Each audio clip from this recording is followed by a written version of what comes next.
Okay, ready? 3, 2, 1. What's up, guys? Welcome to the Sam Ishiki podcast. I'm your host, Sam Ishiki. I'm joined by Elijah Garcia, aka Egg. and we are here just chopping it up again on the Sam Ishiki podcast on a beautiful Saturday afternoon. We just finished a workout. We finished a mile run. I did deadlifts, shrugs, a lot of raised push-ups, that whole bro thing. And what'd you do? Mild run again. Then went right into bench. I already hit all the compounds for the week, so I wanted to get some more bro movements in. I don't know. I was debating on squatting, but Yeah. I don't know, bro. It's been a long week, so Especially after the run too. yeah, that would have been killer. It would have been great for my weight loss, though. Yeah, to be honest. yeah. So both him and I have like complete opposite ideologies when it comes to when you should run. I'd say you should always run after the workout. And you're right. I acknowledge you're right. But I also can respect where you're coming from as well. It's like just starting off with the run, just getting the heart rate up, getting the blood flowing. I think it's a great way to start it. I feel like in my joints, I get blood through everything. I feel like I get a small pump in my legs. Like, I just feel ready to go when I get back, you know? Like, the run is like when I just like, and it's also a lot, it's just mainly mental, I feel like. The run is when I just like, you know, get mentally ready to lift. It's letting my mind just like go numb, you know what I mean? It's like a preparation thing. Yeah. So, Kind of the calm before the storm in a way. yeah, Okay, exactly, I like that. bro. It gets you going. I can definitely appreciate that. I think it's awesome to do like some kind of like warm up, like some kind of warm up that's not just the movement you're doing. Because obviously, I believe that if you're gonna warm up for squats, do squats. Yeah. If you warm up for bench, do bench. Yeah. But it's still something like to get you, like you said, it's something in the mindset. It's just to wake up your system. I feel like it's great. But like, And it's I just wanna- like when you actually care about the numbers and your performance and all that, Yeah. that's probably when you try to switch it up a little bit. Yeah. But I can definitely appreciate where you're coming from in that Just for me sense. right now, yeah. Like I'm Yeah. also, I've had this whole, which I'm trying to change my ideology like now, because like my whole weight journey in the past like year and two has been really weird. Like when COVID first happened, I got fat as fuck. I was like 240, 250. I'm like 255. Well, today I actually went in 253. So I gained those 6 pounds and it just left again. It just left right. Yeah, right dude. away? Like crazy, this morning I was back to 253.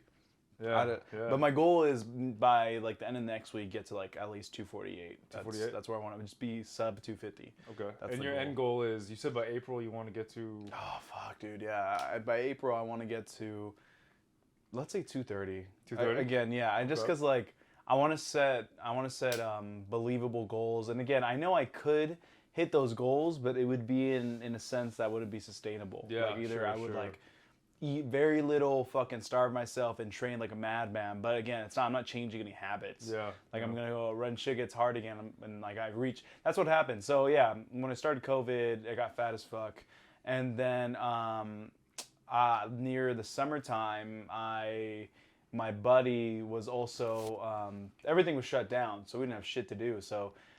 We just went out and ran routes again, and Oh, yeah? Who? It was Tarzan. Oh, Julia. yeah. Oh, okay. And we were running, but it was explosive running, hard cutting. Like it was all very explosive movements, stopping on a dime. Like, so it wasn't like your typical, you know what I mean? Your typical, typical boring 4 cardio. mile, yeah.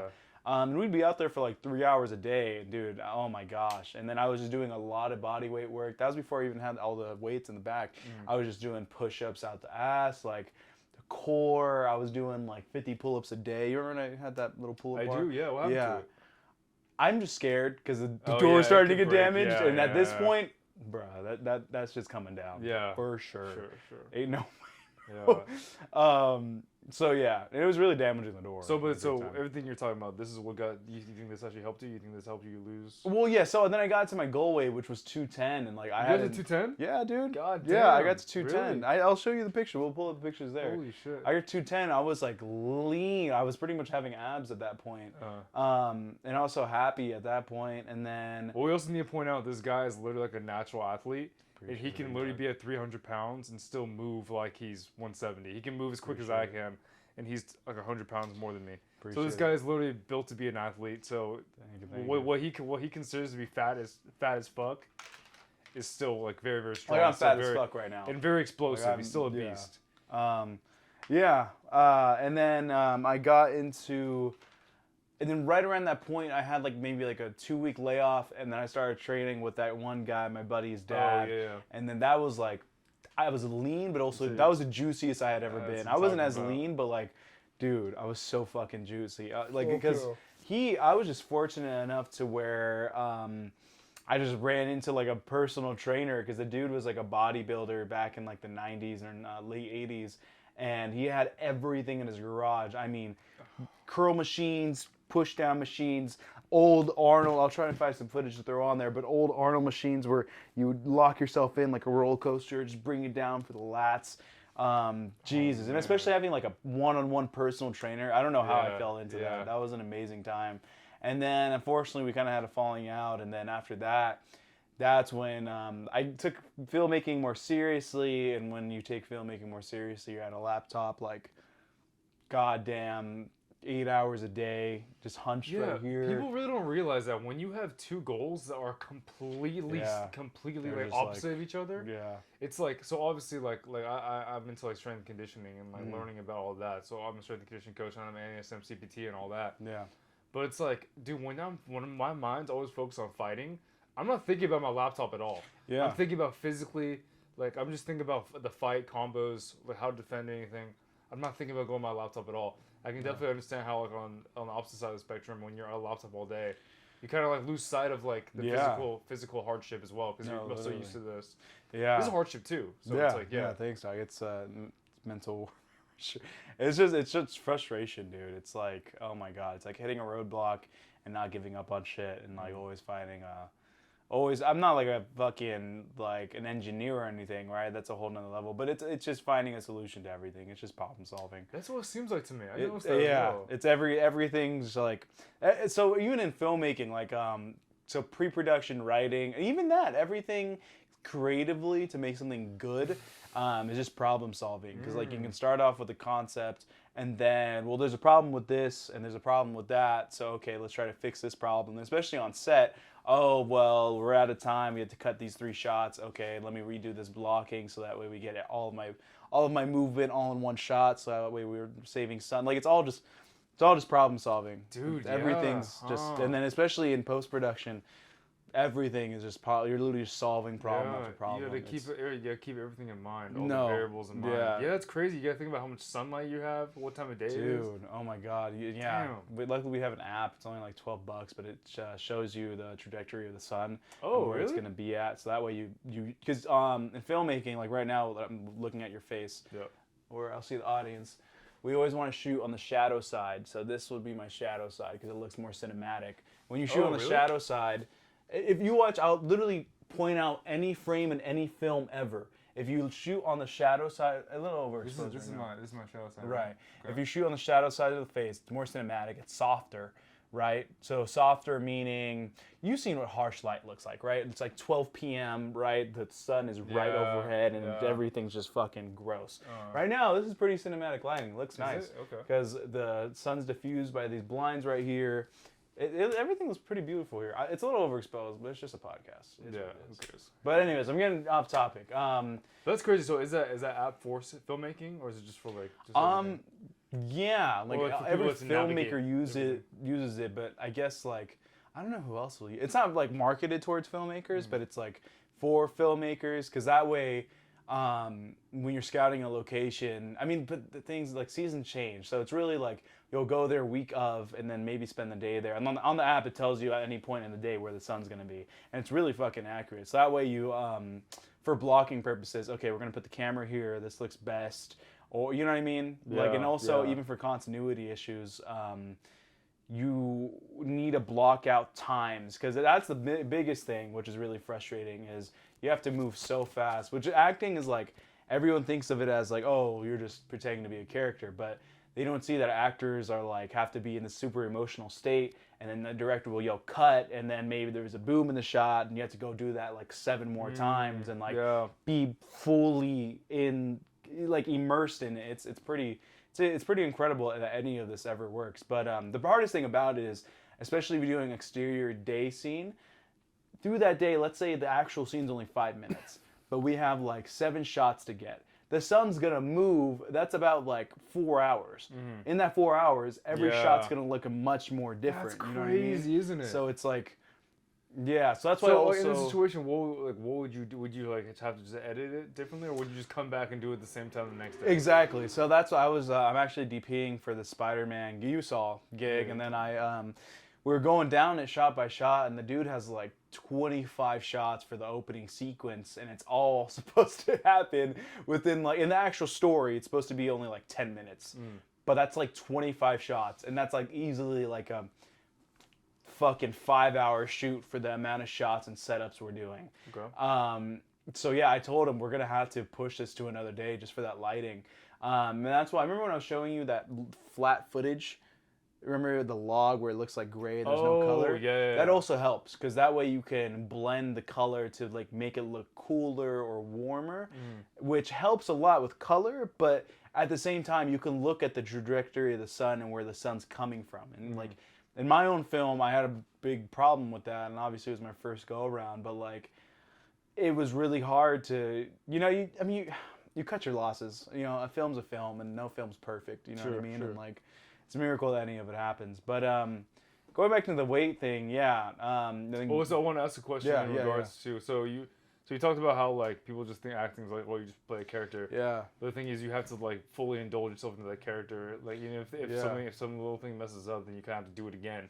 Yeah. So it's like, obviously you acted the past couple of days, right? Yeah. Does it ever like get like exhausting? Yeah, very. Like, do you feel like the quality of your performance goes down over time? Yeah, also because I'm not like the most trained, and I wouldn't say I'm a good actor, but like, you know what I mean? I didn't go to AFI. I didn't go to these like academies. Like, you know, everyone thinks like acting school is bullshit and whatnot, but like, you don't think so? Just try it out, and you'll see that it's literally a technique. Really? You know what I mean? I was just talking to this actress who I'll be collaborating with pretty soon, and she's been they've been acting for a while. They're very established, and then they were saying that they acted for this first responder course. So police would take it, EMTs, everyone would take it, and then they would act as if they're having a full schizophrenic episode. And then it was a perfect training for them.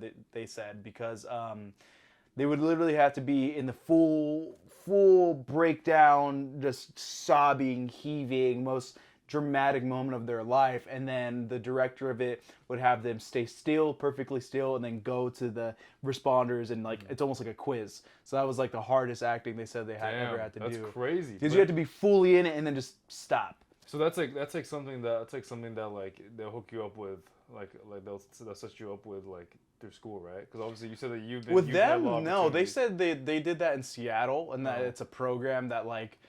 It's like a job. They just did for a while just to pay the bills, but they said that it was perfect. So is it kind of similar to like what you've been doing with like people with like they wanted the Getty, like the projects you've been doing? No, those are like feature. Those are like film. That so was those like aren't attached to no, school. those that they were doing wasn't even involved. They were acting for the program for police officers, EMTs, and first responders. I see. Yeah. Oh, okay. So it's not okay. Yeah, it doesn't even revolve around film, but they said it was a perfect practice. So yeah, it's it also depends on the acting you're doing. You know what I mean? That's why building a set and like my job as a director isn't.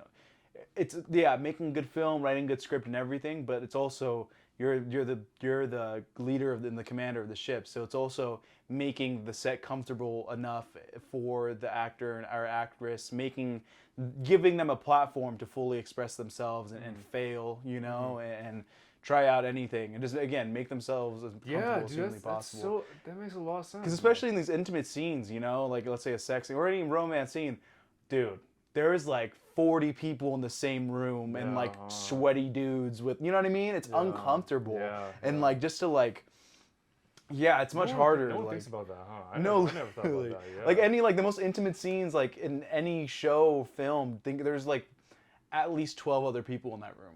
Okay. Like and you know it's like it's really hard to get into this world and so be being immersed behind in the it. camera, you want to try to make them feel you want to really try to make it a point to make them feel as comfortable as humanly possible. But yeah, on this one, Fast one, I directed a music video we just shot 2 days, then we have one more day of shooting. And then I was acting in it, but I was also directing. I think that part was a little hard just because I would have to technically direct, so I couldn't really stay. I wasn't a character. Again, a lot of it was kind of like slapstick comedy.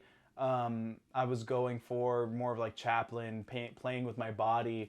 And I'll show you the footage. Maybe I'll throw some footage on the frame. But it was very comedic. So I was doing a lot with my face, being super expressionate right here. So I think that it was a little easier to act with because that it's like, you know it's going to work. It's like moving your body like a puzzle. But in acting more realism based, like, you know, like it's sure.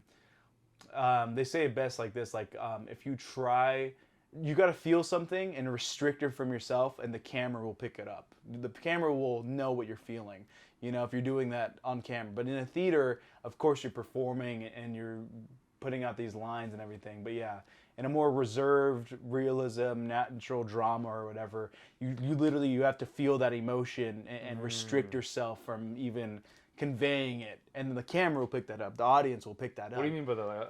So, oh man. So you want to feel the emotion, but you don't want to like convey it because they'll pick it up. Because it'll be too much. It's just in our natural everyday world, you know, most of our emotions we restrict and conceal. So it kind of goes back to like what you're saying. You're telling me about like Better Call Saul compared to like Breaking Bad. Exactly. Bob Odenkirk is perfect at that, and just feeling the emotion and literally and not expressing it, because the camera picks up everything.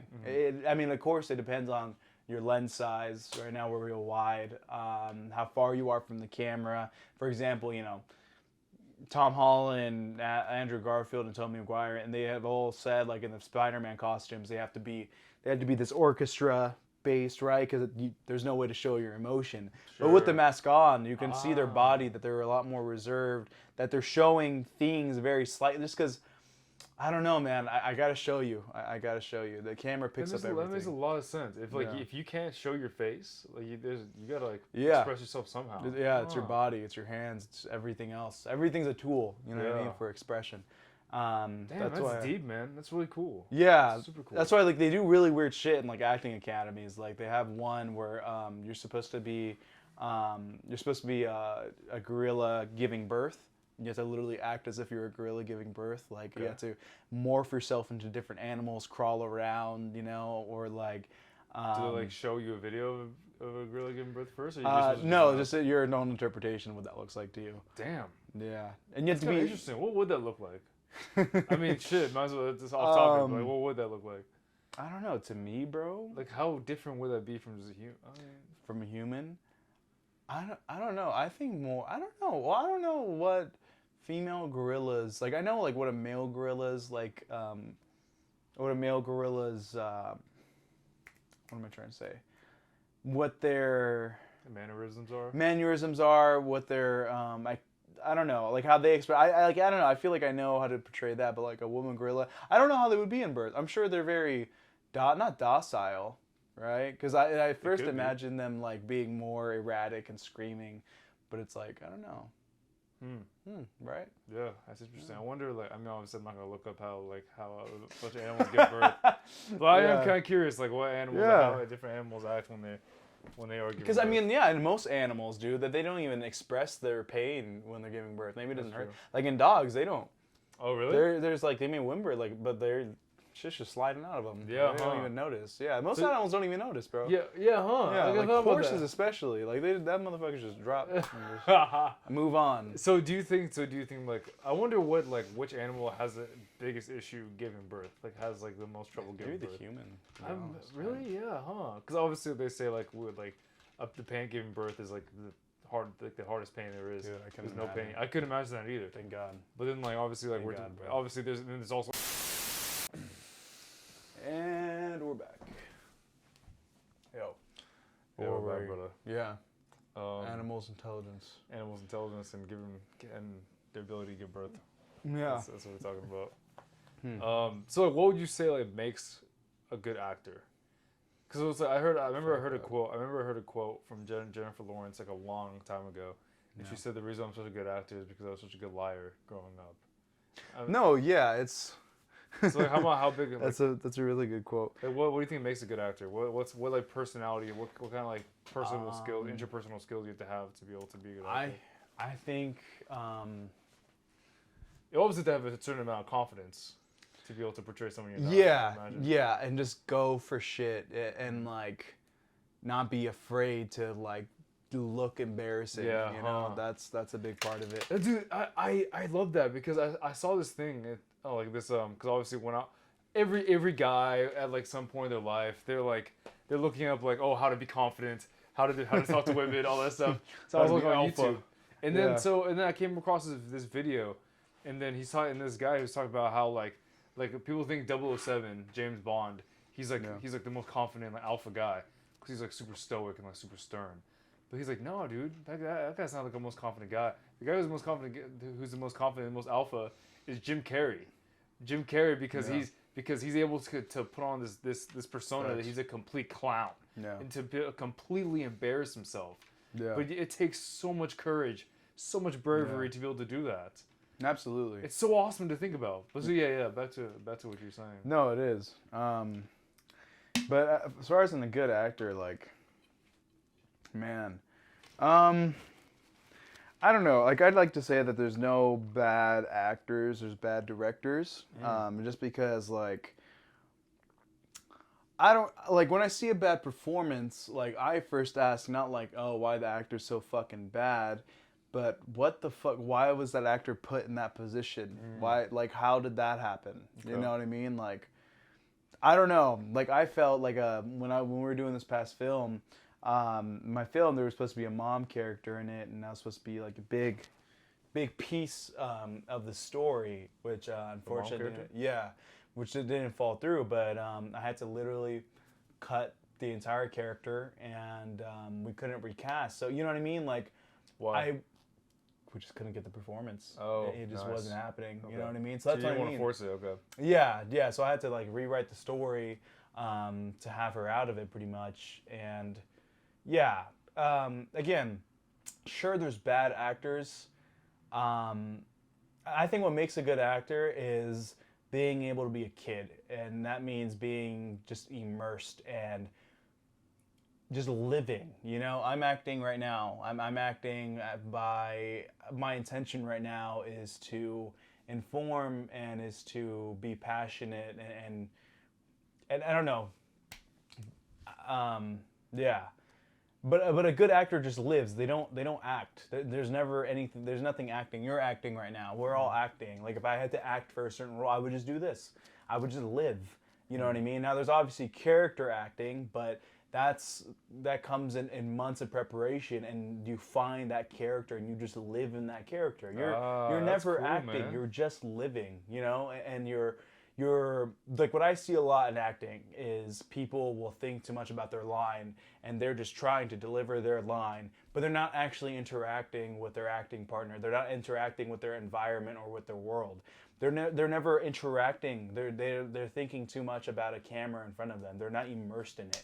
You have to literally be a kid play fighting in the backyard or running around in the backyard, like you know, you have to literally be a child. Like when you're like a kid who's like trying to be like an astronaut in the backyard. No, literally, and you know how fucking immersed you are when you're doing that shit. Like you have to do that. That's all it is. It's just living. So I think a good actor has to have a lot of emotional maturity and a lot of life experience. I think a good actor.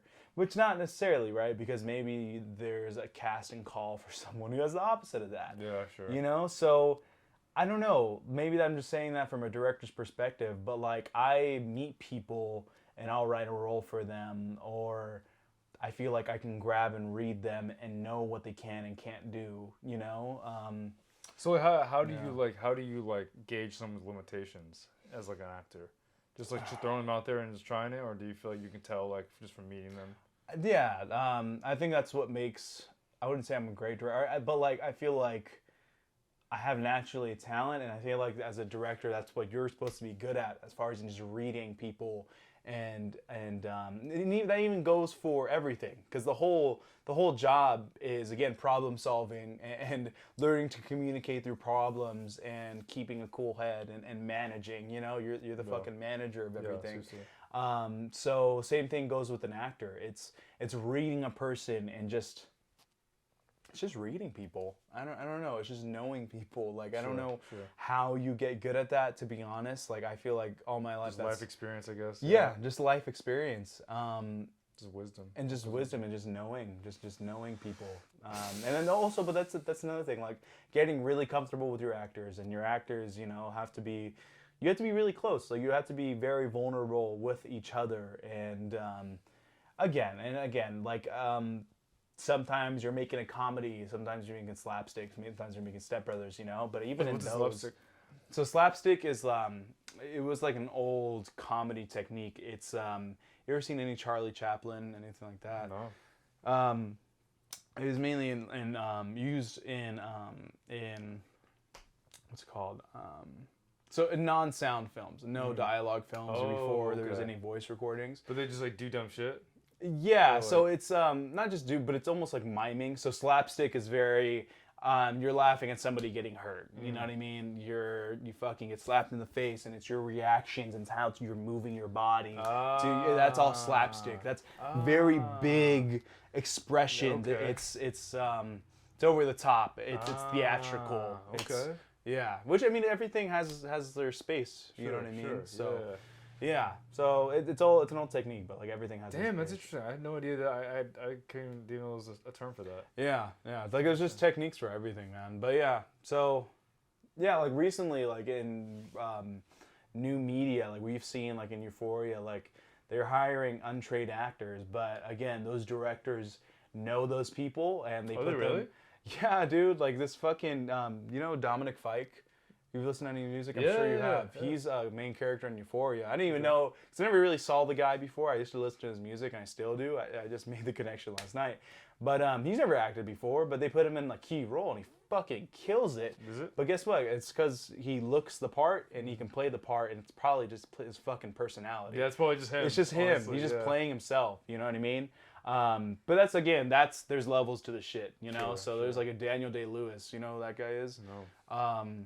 Man, he's one of the GOATs for sure. Like Joaquin Phoenix, you obviously know, right? Yeah. Like he's total different people at total different times. Like there's levels to this shit. You know what I mean? Sure. So there is definitely techniques in that, and that, like I said before, comes in months in preparation and preparing for the character itself. Yeah, and literally finding the character on your own and talking with the director or the writer and like, what is the story?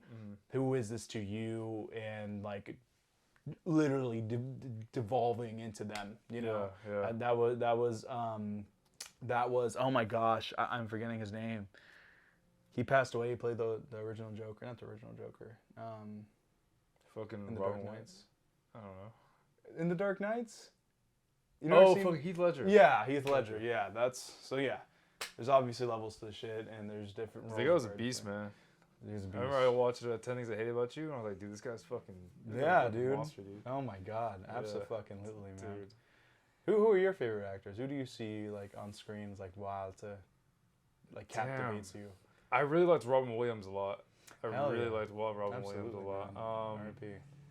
Yeah, R.I.P. for sure. I mean, I thought, what's that one guy's name? He's like, I guess he kind of plays the same character in like most movies, but he's like, he was in that one movie. He's like the smaller, like he's not Asian, but he looks Asian. Something Levitt. Joseph something Levitt. Oh, Joseph Gordon-Levitt. Yeah. Yeah, that guy. I've always liked him as well. Yeah. Those acting's pretty good. I don't know much actors, but like just those are some off the top of my head. Their movies I've been drawn to. I feel. Hell yeah, dude. Absolutely. Yeah. But yeah, man. But what about you? Who do you like? What are some actors you appreciate? Oh, dude, the fucking list is endless. But give me like a top 5. I think it's basic as fuck, but Joaquin Phoenix again is just a fucking just a monster, dude. Like this.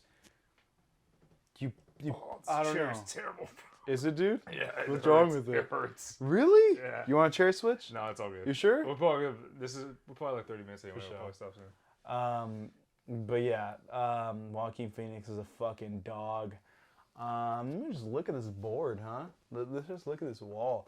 I think our boy Robert De Niro. Everyone says he plays the same characters. Does he? Yes and no. Like, for example, this one, The Irishman, sure, it's the same genre of a mobster or whatever, but his character is completely different. His character, sure, it's this big tough guy, but his intentions are all, the whole story is about him being passive through everything and not ever saying what he wants and just letting everyone control him. Oh, is that it? Yeah, dude, it's fucking tragic. I still haven't watched it. You need to. Have you seen The Godfather? Yeah, I have the whole 3 disc set in there, Really? dude. Yeah, I haven't seen the second one though. I need to see the second I one. watched like an analysis on like the main guy and how like his character changed. I thought You it was gotta watch awesome. the movie. I haven't even watched the movie. You fucking I know, gabagool, dude. I'm a fucking bum. I'm Oh a clown. my god. I suck. Yeah, I think Joaquin Phoenix, Robert De Niro, dude, I think Jim Carrey's up there for sure. Yeah? The dude's, yeah. God, dude's an absolute tank. Hang on. Let me This just guy's look like, dude, he has like some really good like quotes as well. His quotes are pretty sick. what stands out to you? Like he's huge into saying like he talks about like how like money doesn't make him happy at all, and like getting more money actually made him more depressed and all that. He's like, oh, he has that one that's like, I wish everyone could be rich. So then you realize that that doesn't make you happy. So there's a bunch of shit like that. Jake Gyllenhaal. Oh yeah, guys, Dude's a fucking dude. monster, I saw what you posted on your Instagram last night of like that scene from Prisoners. Yeah. Dude, that movie was so good, bro. I know. I've been talking about it a lot recently, like just about because I was talking to my friend the other night after we had that shoot, and just like because he's a DP, and for example, that's a great example of a good DP. The guy who DP'd, the director of photography, his name's Roger Deakins. He's considered the absolute motherfucking goat. Really? Dude. Let me just pull up his filmography for you. He's considered like there's no one debates it. Roger Deakins is the goddamn goat. I don't know how that movie didn't do better. 1917, Blade Runner, Shawshank Redemption, No Country for Old Men, Prisoners. Oh shit, that's crazy. Big Lebowski, Skyfall, Fargo. No, literally, bro, this motherfucker is damn. Anything he films is just. But anyways, that's a perfect example of the director and the DP having a great relationship, and because also part of a director is getting everyone in your crew, every creative part of your crew, to know that we're all making the same film. So even with like you have a bad idea, one of your either your DP or your production designer, whoever, can say confidently, no, I think we should do this, because you guys are all making the same film. Yeah. We all know the film that we're making, and that's your job as a director, to convey that vision and the tone and the feel, you know? And you can see here, there's a very specific tone and feel to the film. I'm like getting chills. The cold atmosphere, all the gray in it, dude. the hyper realism. Like there's no, you see how fucking realistic it looks, right? Yeah. Like it's. Yeah, it was. Oh, dude, that's hyper realism. That's an interesting word. That's awesome. Yeah, Roger Deakins is a fucking god, dude.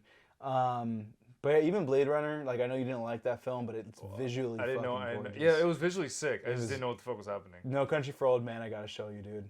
I saw some clips from it. I heard it's one of the best movies. Dude, it's one of the best movies. Yeah. Oh my god. I know, I was in that spot too, where I would just watch video essays and analysis. You gotta fucking watch the movie. But yeah, there's so much shit to this, bro. But going back to the old fucking point, what I was trying to say about like all that. Yeah. So I did that, and then like once I hit that number, you know, it was really easy to be like, well, I'm 210, you know, and then after a certain point, well, I'm 210 became, well, I'm 220, I'm 230. No, 220 is not that bad. Yeah, no, 220 I think for me, because at 210, that's what you're thinking. That's what you're thinking. Yeah, exactly. Yeah, so and then over time, especially getting into the film, it was just like, yeah, dude. And then it all just went downhill as far as prioritizing time and stress eating and binge eating. Oh my gosh. Dude, So, you'd be a fucking killer at freaking 210, dude. dude, thank you. And well, I'd have to, if I ever fought, it'd be like 85s. You'd probably be at 205. You think so? Unless you got up like to the big leagues. Like, for example, me, I'm going to fight at 155. Yeah. Until I get to the big leagues, and I'll probably cut down to 145. That's so small, dude. I mean, yeah, but like really, like right now, I'm like 164, 163. Like I could definitely diet down if I were to fight. I just diet down to 155. 155. That's 40 pounds, dude. That's how? Yeah, he cuts 40 Literally pounds. how? Because he diets like crazy. And he dehydrates himself super duper bad. Like you see him on you see him on scales and he's like fucking like out of it. You know what I mean? Like they'll do tests on. That's why like Max Holloway when he was gonna fight Khabib, he was fighting on like a week and a half notice, and Max Holloway's big. He's 180 out of camp. Yeah, and he's big. always looked skinny though. He's looked always. But out of camp, he looks huge. He's really, dude. He's 5'11". You gotta show me pictures. I've never. Dude, if you see Max Holloway outside of camp, you're gonna think he's a freaking welterweight. He's huge. I don't understand how he makes the weight, but yeah. So they declared him medically unfit to fight Khabib because they'll do a test on you. Like they'll push you. They'll have you hold your arms out. Just like a normal physical test. Make sure you're like okay. Damn, he didn't pass that? No, you can't. He didn't pass. Holy that. fuck! Like, thank God he didn't fight. How the fuck would he have fought then? Well, because he puts more water in his system. Oh, that was before he weighed in. He Yeah, did the physical. before. Yeah. Like if you're cutting and you can literally like if they'll like move you and they'll ask you questions, they'll be like, hey, like what's your birthday?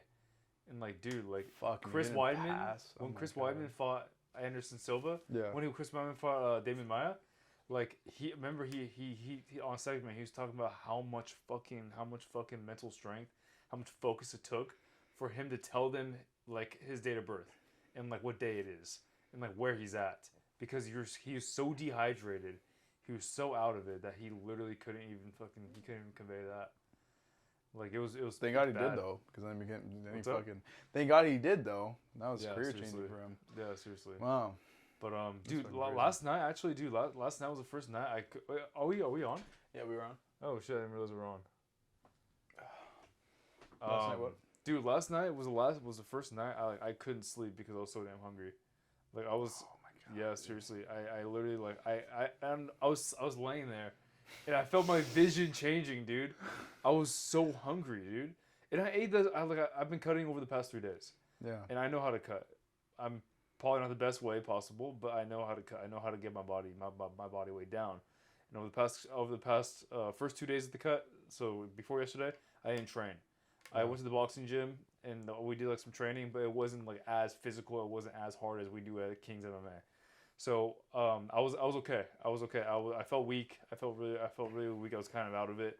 But yesterday I said, you know what? I'm gonna eat a little bit more, and I'm gonna go to the gym. I'm gonna do the training session. So I did the normal training session. We did normal combos. We did some defense drills, so on and so forth.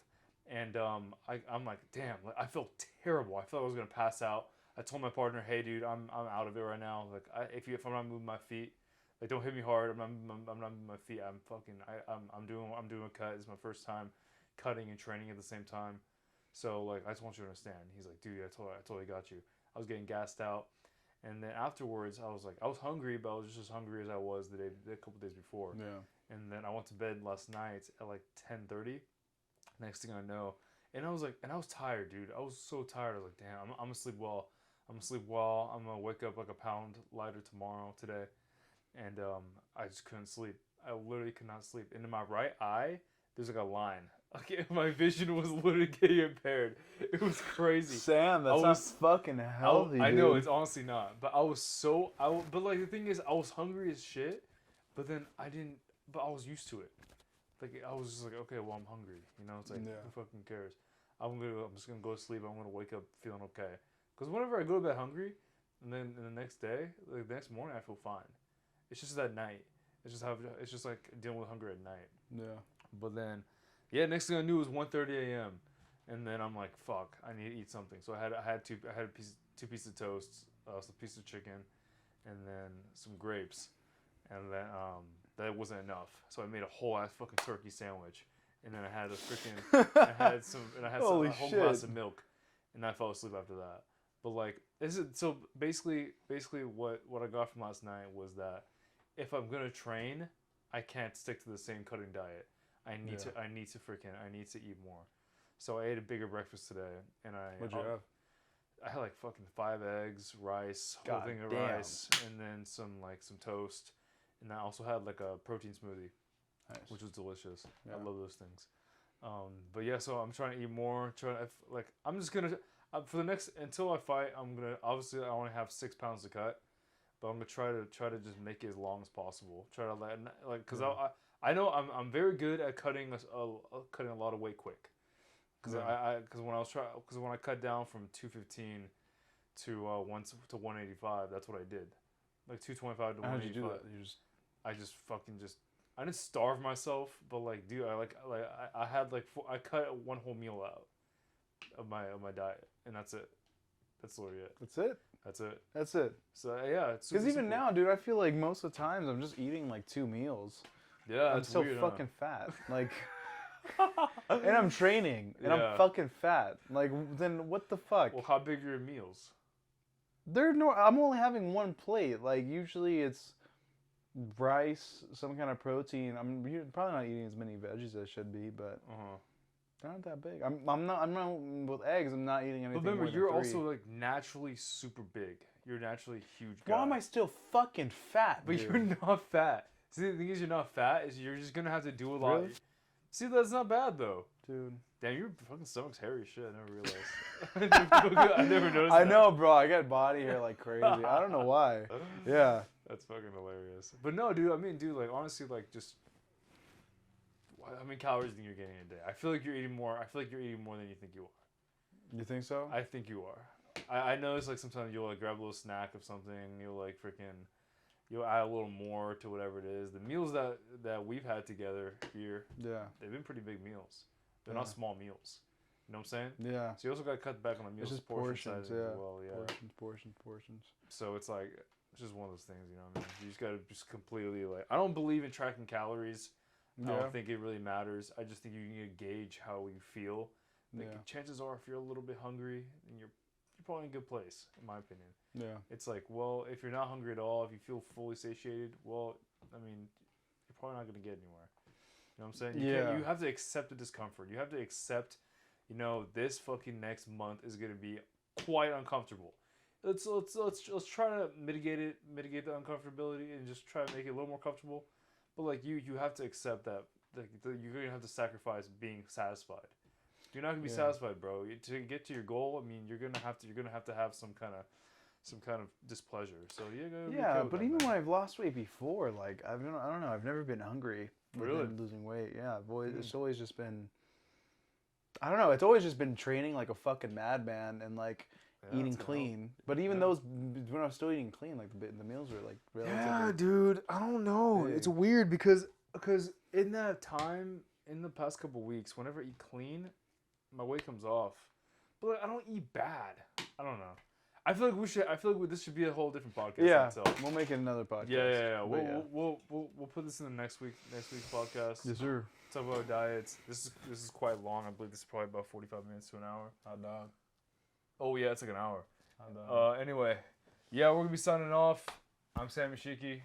I'm Elijah Garcia. This is our weekly podcast. We'll see you guys next week. Thank you for listening.